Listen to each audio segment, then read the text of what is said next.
Newfoundland and Labrador English School District with her interesting topic on health. I have a newcomer might ask, what do I need to know? Hey, yeah, have a walk around.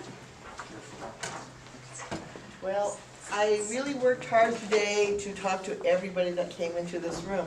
So I think I've actually met everyone except for someone who came in just for the afternoon, this gentleman with the dark hat.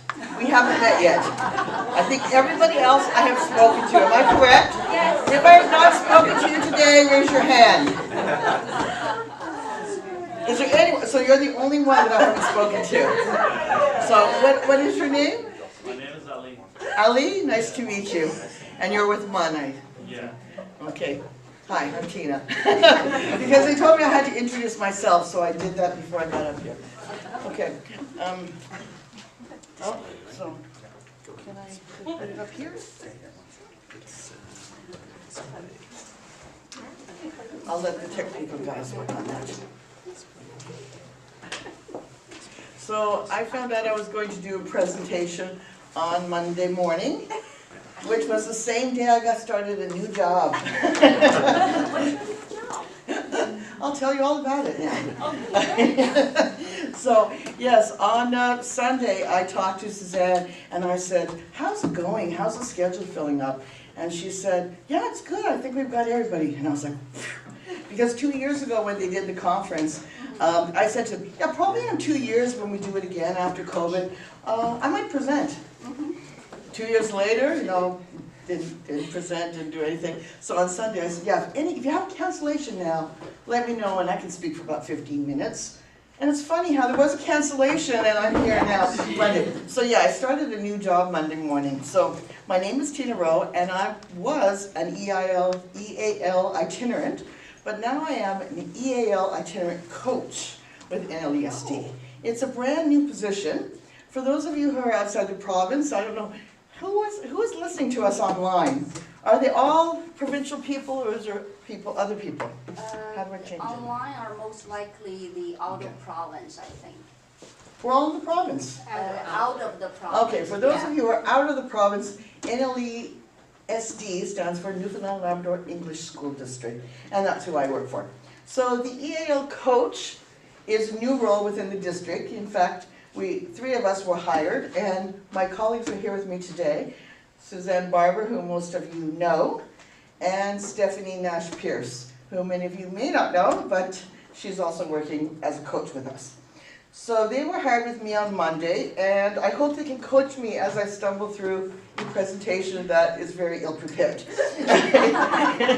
It's called Help I Have a Newcomer, and I want to say a newcomer does not mean that they don't speak English.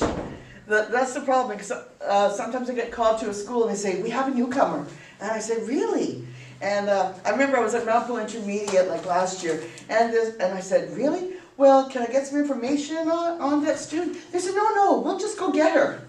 So they brought her down, and she came, and I said, oh, hi, where are you from? She said, Nigeria. And I said, oh, yeah, so one of the things I do is I just welcome people who are new to the schools. Because I didn't want to tell her I'm an EAL teacher, because I knew her first language was English, in fact. So anyway, but she had dark skin, so they thought she might need some help. And she had a foreign name. So anyway, when you have a newcomer who does not speak English, what do?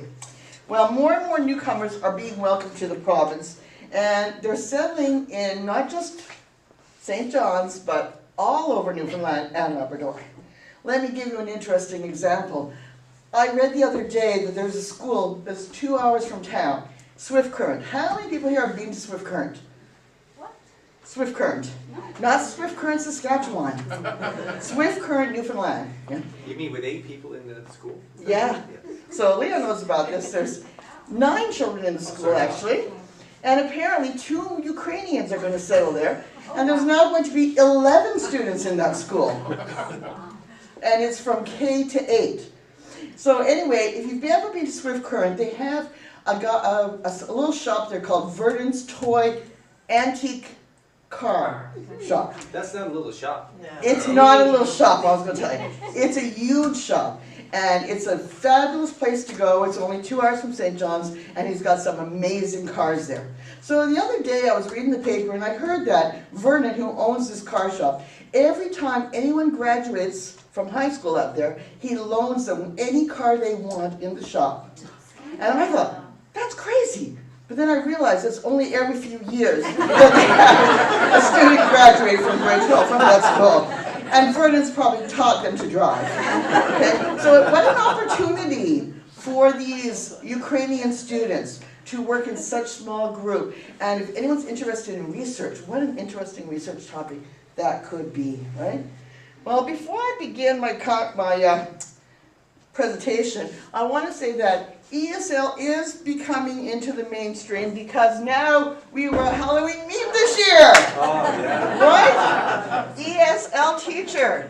So one of the best, right? One of the best PDs I've ever had, well, that I do on a daily basis, is go on Facebook, because I'm a member of a lot of Facebook groups. And I know, put your hand if you're a member of ESL teacher Facebook groups. All my friends, all my friends. And it's a great little PD group. And you can find out what they're doing all over the world. Like, what are they doing in the States? What are some great ideas? And that's when I fall down my rabbit hole, and it's 1 o'clock in the morning, and I'm still finding out about EAL teaching. So, anyway, congratulate ourselves on the Halloween meme. So, notice the world decor, yes? Well, not in the cafeteria, but world decor, got it. Paperwork and fatigue, certainly with all the Ukrainians and Afghans coming in. We're all pretty tired of that paperwork. Hotline to the guidance department, and the guidance department, according to many people, saying, I don't know what to do either. And we have dead stare to how many languages do you speak? Because of course everyone thinks I speak all those languages. Only 5 of them. No, I'm just kidding. I speak Japanese, English, and French. But, and info on soccer tryouts. Gotta have that, right? But, so my job title is called coach. And any friend, I have to laugh because any friend of mine would think like, Tina is a coach? Like what? Coaching what? One of my biggest regrets though is that I didn't become a coach sooner, because when I was at St. Andrews, I had some students, and I knew they were really good at soccer. And I really wanted to get a little soccer team for them and get like soccer competitions in the elementary school, but I didn't want to be a coach. And then I had some kids who were really good at basketball, and they went on to play for MUN, and I was thinking, I should have been a basketball coach, but finally I am a coach now. Anyway, that's good. So we became a Halloween meme, good. But now back to the presentation. It's really important that we learn to keep newcomers and people that come to our province here, because it's projected that by 2025, which is what? Literally almost 2 and a little bit from now, we're going to have a 10% decline in our working age population. That's 35,000 less people working. I need someone to take care of me in my old age, so we need some people here. And I'm probably going to be one of those people retiring by 2025, because next year I will have 25 years with the school district, and I'm considering retiring and working at the NC, maybe part-time, like Leo did. Let's talk. Let's talk, right? So it's really important that we really work on getting people here and keeping them here, and we need to think about what works. So why is it so important to develop those skills of those classroom teachers? And why were we given this job to start with? Why were we given this job? Because listening to everybody today, it sounds like we need to get all teachers, every teacher that's working in our schools on board. I'm just going to show you a graph. This is a kind of startling graph, because if you look at it, it shows the amount of time ELL spend with each teacher. Now, how many days on average do you think that we have school? Any guesses? Oh, I forgot my candy in the car. I will get it for you later. Okay, how many days of school do we have in a year in Newfoundland and Labrador generally? Now, Leo, you are the principal. You probably know that. 190. But then we got snow days, and we got PD. We got about 180 days, right? We actually teach in our school system. 180, That's 900 hours in a year that a student has with their classroom teacher. 900 hours. If we had an EAL teacher, and the EAL teacher was going to 5, I had probably 6 or 7 schools through the years, every year.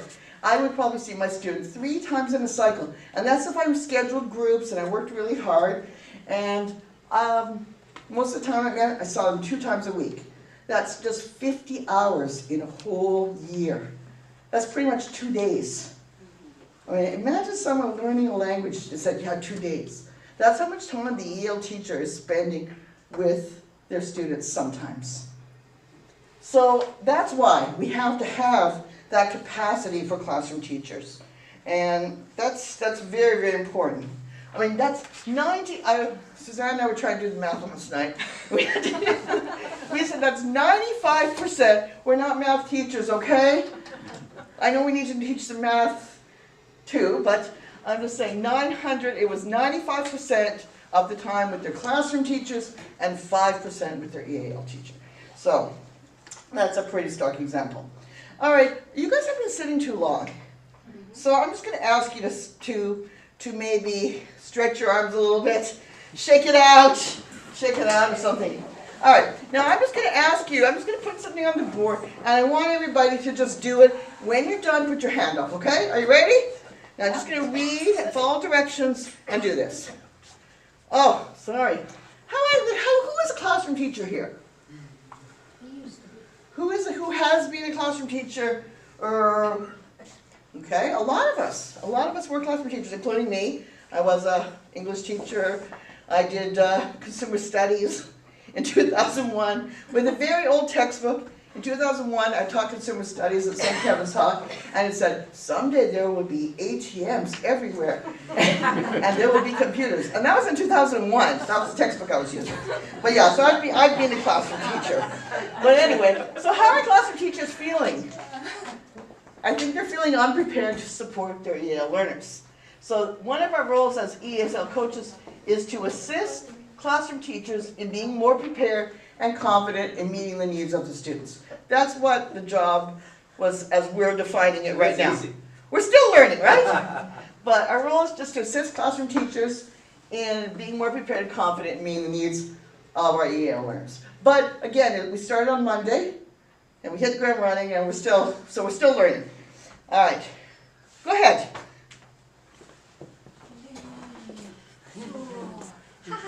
You get a sweet.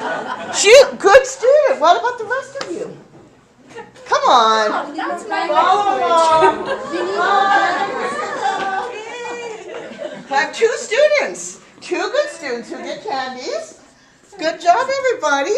Can I have a chocolate? Yeah, I got chocolate and coffee. See me later, Grace. You may see me. You 2 are getting treats. You're getting stickers. All right, what about the rest of you? Can we use Google Translate? Well, That's the point. yeah, just saying. Okay, maybe your oral language is better than your written word. Maybe your reading and writing needs some help. Let me just say it for you. Okay, let's do it. Tate. Suate. Walao. Okay, go ahead. Tate. Suate. Walao. Again, you still didn't. Okay, now listen, when that EAL coach was in here, Tina, she told me, you gotta do visuals. Yeah, what else did she say? She said visuals. What else did she say? Oh yeah, modeling. What else did she say? Do you remember? Remember when that EAL coach was here? She said, total physical response. She said something about that. Okay, all right, let me see what I can do with that. Okay. Tate, suate, walao. Okay, tate, oh my God, suate, walao. Wow, that was so easy, right? Now you're all doing it. Now, what language was that? Japanese. Japanese. But why did Shumei and Grace do it? How did they know? The written form is Chinese. Right, but when I said it orally, they didn't do anything. But the written form, Chinese and Japanese are very similar. So that's how they could do it when I had the written form, but they couldn't do it when I said it orally. Okay, so you saw how simple that was. Took me 1 minute to turn on the smart board and find something, right?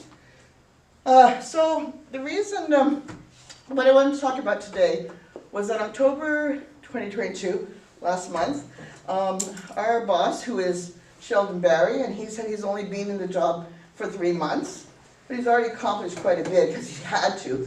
There's so many students coming so quickly, he didn't have a choice. He had to, right? He had to do something. So what he asked us to do in October, he said, is there any of you guys, Learn and EAL teachers, who want to get together and maybe plan something about sending some PD out? Because people are crying for some PD. Swift Current, Gander, Cornerbrook, they all need some PD. So there were probably about 12 of us who put our names forward to help out. And so Sheldon had 2 groups. He had a group for working with classroom teachers, which I was on, and he had a group for resources. So the people that were on my group, I think a couple of them are here today. David Scare. David, you can raise your hand because he worked on this. And Nicole, who's not here this afternoon, I guess. Yeah. She had to leave. She wasn't feeling well. Okay. Yeah, because she's expecting a baby in March. Yeah. So it was a small working group of 6 people. These are their names, and they're in alphabetical order there. There were 6 of us. And our plan was to develop PD for classroom teachers who are working with newcomers for the first time. And it was supposed to be something simple, just something like we could send out right away so that they can maybe do some self-directed PD for a couple of hours or something, or just read through and get some quick and easy ideas. So I'm going to share it with you, but it's kind of tricky for me because here today I feel like I'm preaching to the choir, and I don't know how to say that in another language. I was trying to think, what is a non-religious way to say preaching to the choir? Anybody have any ideas? Not in Chinese. Not Chinese? Because I really looked online. I'm always Googling stuff, going down that rabbit hole. We do. What do you it say? has something with the carpentry. Yeah? You play carpentry in front of the master. Yeah, so that's what I'm doing. I'm building a table in front of the expert carpenters. Yes. In my husband's language, it's don't teach your father how to make babies. Don't teach your father how to make babies. Thank you. I love Proverbs. I love Proverbs. I like that one better. So I'm saying, I don't want to teach my father how to make babies here, but thank you. That's a good one. So I love collecting Proverbs because I enjoy traveling and meeting people from different cultures. Those of you who know me know that about me. But one of my favorite Proverbs is, there's no use squeezing your buttocks after a fart. I thought that's very true. But I definitely am a fan of Proverbs. But I will remember that for a long time. And I will probably use it in my presentations if I may, Martha. Have at it. Okay, so this is a list of 6 people, and our task was just to develop some PD. And so what we did is we said, what are some strategies that teachers really need to have to make their EAL teachers feel welcome? What are some things that we can do from the get-go? If you have a newcomer in your class that doesn't speak any English. And so the 6 of us, we had a couple of days, maybe the first couple of hours, maybe we're not that productive, but by the end of it, we came up with these 7 strategies. And I'll go through each one, and I'm going to ask you to tell me what's missing, and maybe add something. And again, because I'm telling, I don't know how I'm going to say this now, how I'm telling people how to make babies who've already done it. Some of us are still making babies, some of us haven't yet, but anyway, here we go. So these were the strategies that we came up with. And we said you've got to make a connection. And how you make a connection, there's so many ways to do it. One of the ways I like to do is during the first couple times I take a student out, I find out what's their favorite color, what do they like to eat, what kind of sport do they like. I've got all the visuals. I go back in and I ask him, what's your favorite color? And he says, blue. And I say, who else likes blue? Or who else likes pizza? How you make connection, it doesn't matter how you do it. But that student's going to make connections with his classmates, and he's going to make connections with his teachers. You've got to practice culturally responsive teaching. And that just means knowing who your student is. right? And getting to know your student. So I have lots of funny stories. You can ask me anytime. Now I've talked to everybody, so we're all friends here. But we're going to make, hopefully learn to make some connections. And like I had one student, and he spoke Swahili.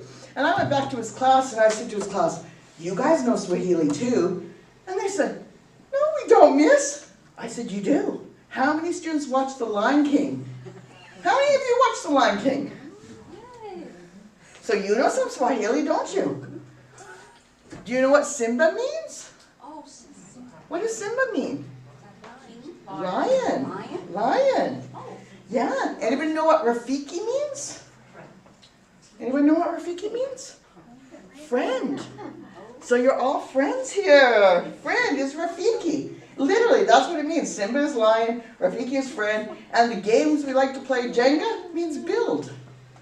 The game Jenga is build. So I told my students, you know Swahili. And I said, we all know Hakuna Matata, right? And literally, Hakuna Matata means no troubles.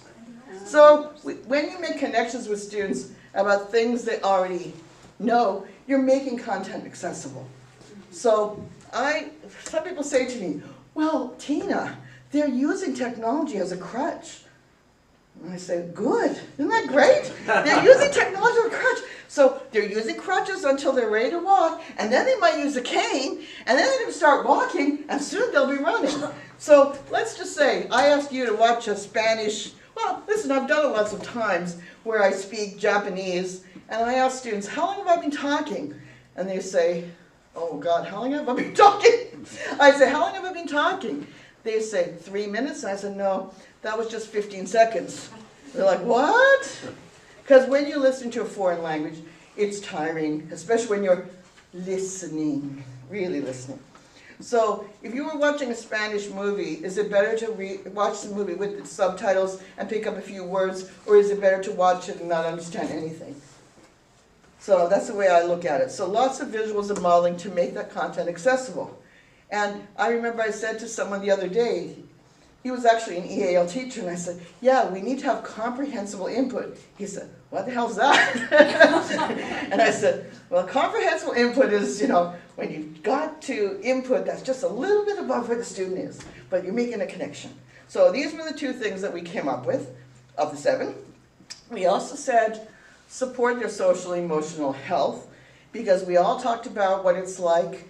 I think Suzanne Fitzpatrick, you're here. You talked about, what was the term you used? Oh, Suzanne, we were just talking about the term you used when a student is missing their culture. Cultural bereavement. Yeah. Cultural bereavement, right? So they're suffering from that cultural bereavement. So we've got to be more empathetic and aware of the social and emotional needs of our EAL students. And like student teachers that say, oh, he's here a week, he's still not talking. So just, he's listening. And helping our students feel welcome. And there's nothing worse than everybody getting your name wrong and getting it wrong for a long, long time. So I tell students, teach us your name. Don't just tell me your name one time and we'll just get it wrong for a long time. I remember my first year teaching. It was in June, and the guidance counselor was giving a special award to a student. And I remember that guidance counselor said, yeah, she's getting an award, but her name's too difficult to say. I think it's, and she just said whatever, and I was just, like all she had to do was ask, how do I say your name? So, and it's also really important. So welcoming your students means you're pairing them with someone who speaks their L1, or you're pairing them with helpful and friendly peers. And, it's tiring for the peers as well. So I tell teachers, maybe they're going to be with Susie for, like, they go, well, we're going to move our desk. And I'm like, yeah, we're going to move our desk. And we're going to put that EAL student close to your desk. And she's like, oh, really?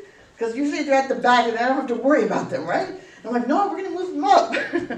So, getting a student to change and work with different people at different times. I don't know what time I started. Did anyone know? You're kidding me, 3 minutes. Okay, so support the English language learning. Label, right? Lots of modifications. Use the technology you have. And trauma-informed teaching. That's really important because trauma impacts students' learning.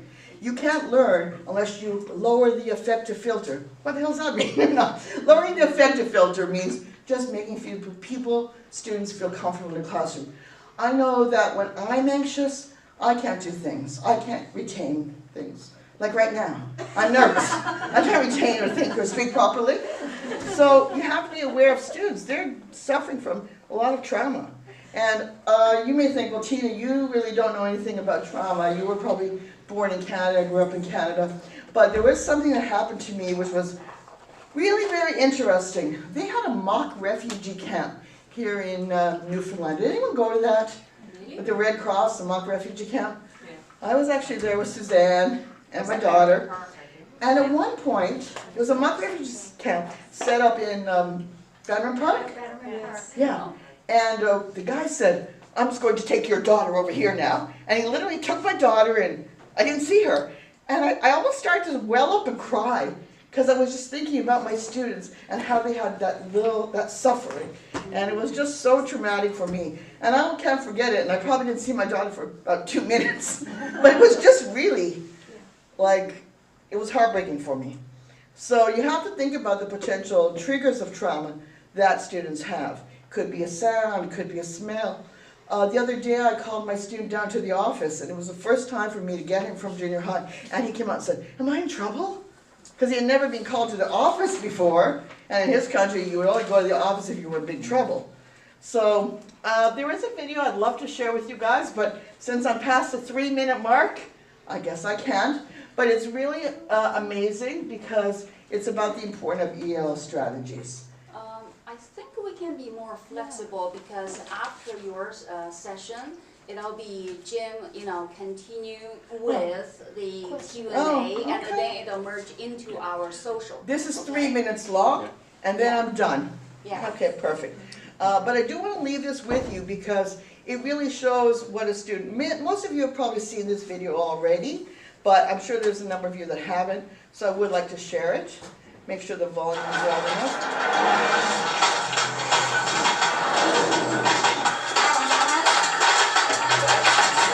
An ad, of course. Paula, you were supposed to edit the ad. What was this? We thought it's this one, actually. You guys, we have testing all week this week and next week. The tests are going to be hard, but that's all right because we're going to try really hard. Isn't that right, Cameron? Yes, Miss Keith. Okay, great. Everyone listen up. So we're going to work all week at from the answer, the information in the story, okay? We're going to go ahead and factual tests and try the active test. Test your test. So we're going to go to page, go to B. First on page 3. ¿Qué dijo? ¿A poco iba a pasar el examen? No, es una práctica.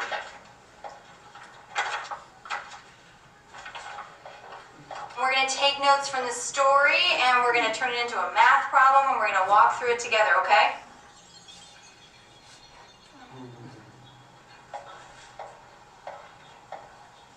So the boy ran 3 blocks. So everyone write 3 blocks. How long did it take him to run 3 blocks? Michelle? 6 minutes. Very good, 6 minutes. All right, so then we're going to take 3 blocks and 6 minutes, ¿Por qué el right? niño corre con los bloques? ¿Qué? ¿Por qué el niño corre con los bloques? Because the question calles. people want to ask us, how long will it take him to run 20 blocks? What do we do? How many minutes is that per block? 8 minutes. Try to remember to raise your hand if you want to answer, okay? No, it's not 8 minutes. Michelle? 18 minutes? Nope, not 18 minutes.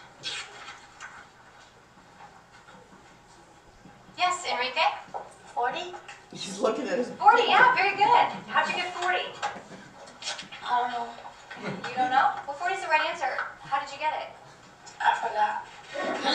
You forgot. Okay. Does anyone know how we get 40?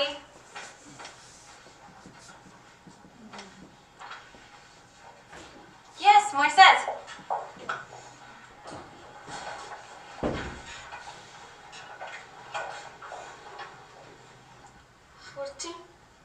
Yep, that's right. Very good. Great. Can you tell us how you got that? 40? Yep, very good. But can you explain to the class what you did here, how you got that?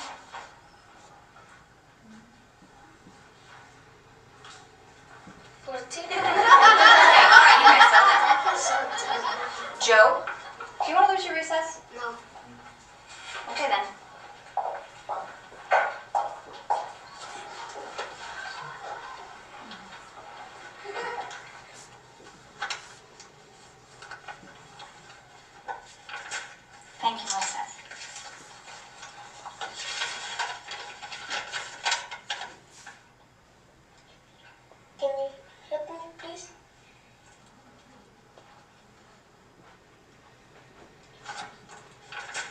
you take a walk with me? I don't want you to worry about the test, okay, Mrs.? Sí, estoy preocupada sobre el examen. La directora Rosa dijo que todavía tenemos que hacer. Just try your best, okay? Do you understand? Not importante. Sí, sí es importante.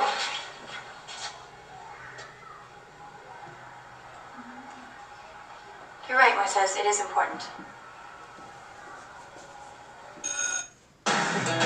So that just gave you an idea, and I'm just going to leave it with you about how he was feeling in that situation, because sometimes it's really hard for any teacher to place themselves in the situation of EAL without learning. I remember I had a friend who said, "Oh, I know exactly what my EAL students feel like. Yeah, when I was 18, I went to Quebec and I studied French for 6 weeks," and I thought, not the same thing.